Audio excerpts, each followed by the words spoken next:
Hello friends! Welcome po muli sa Buhay Senior TV.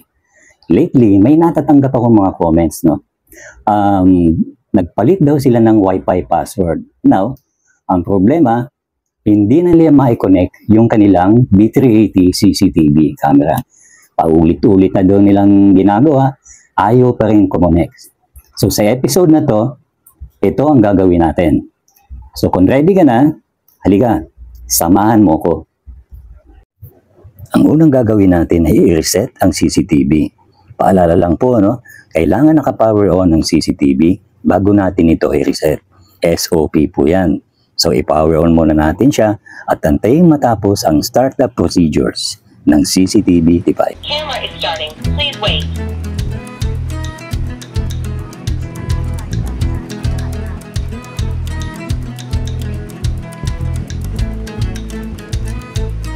Connecting.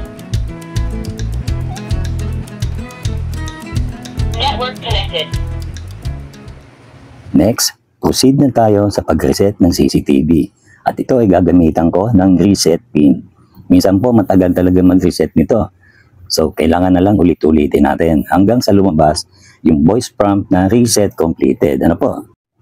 O, tanggalin muna natin yung protective cover ng SD card at reset button.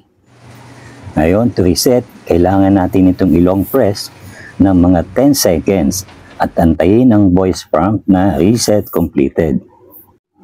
At dito nga, inabot ako ng 5 beses bago siya nag-reset. Reset completed. Camera is restarting. Camera is starting. Please wait.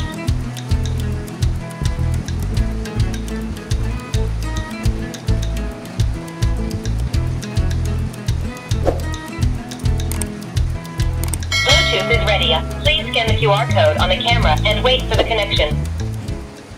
Okay, next. Ang susunod na gagawin natin ay buksan ang B380 Pro app sa ating mga cellphone. Na-disconnectan po natin sa Wi-Fi nung mag-change tayo ng Wi-Fi password, no? So, lalabas ulit ang terms and conditions ng B380 Pro app. Click lang ang Read and Agreed and Read and Agreed.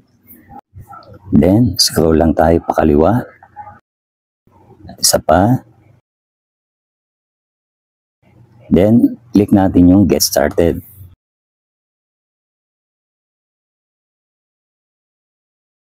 So, andito na naman ho tayo sa interface mismo ng ating B380 Pro app. So, ang next step naman natin ngayon ay ang mag-add ulit ng camera. But this time, ang gagamitin natin ay ang AP hotspot connection. Then, pag connected na siya, ay pwede naman natin itong ibalik sa Wi-Fi mode.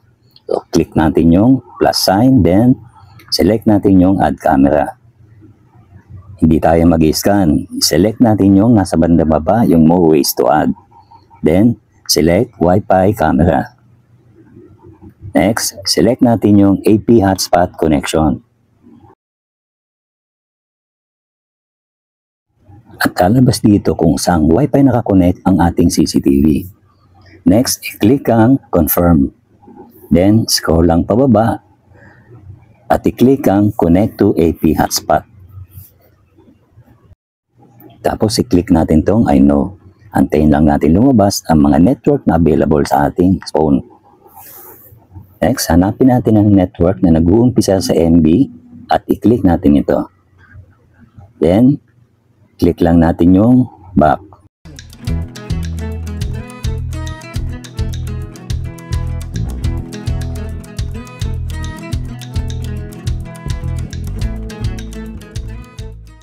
Ayan, connected na yung ating CCTV device sa ating AP hotspot. Now, click lang natin ulit yung back. Tayo na lang natin habang connecting pa yung ating device. Medyo yung sa akin talagang matagal ito, so inedit ko na lang. Ano po, para hindi naman masyadong umaba itong ating video.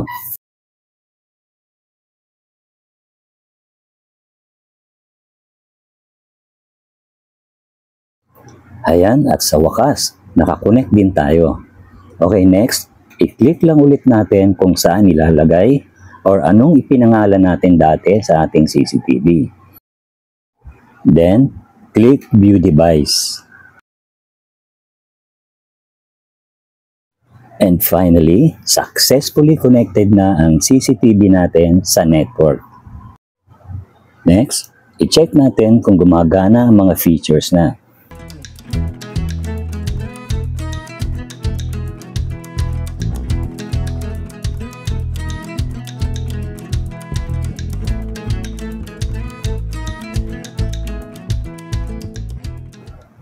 Okay, kung tapos nyo na i-check kung gumagana lahat ng mga features na, share ko naman sa inyo kung paano mo makikita kung connected na nga ba yung ating CCTV sa home wifi natin.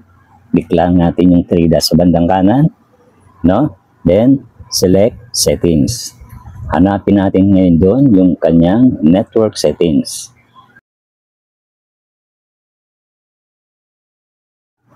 At ayan, kung mapapansin nyo, automatic nang nakakonect sa home wifi network yung ating CCTV device. I hope na nakatulong ang video ito sa inyo. At kung nagustuhan mo, pwedeng pakilike naman. Mag-subscribe sa maliit na channel ko at i-click mo na din ang bell icon para naman updated ka sa mga susunod ko pang mga videos, no? Kung may mga katanungan pa kayo tungkol sa topic na ito, pag-comment na lang sa comment section below. At kung bago ka lang sa channel na ito, ako nga pala si Jimmy at ito ang Buhay Senior TV channel. See you in my next videos and thank you so much for watching. Bye-bye!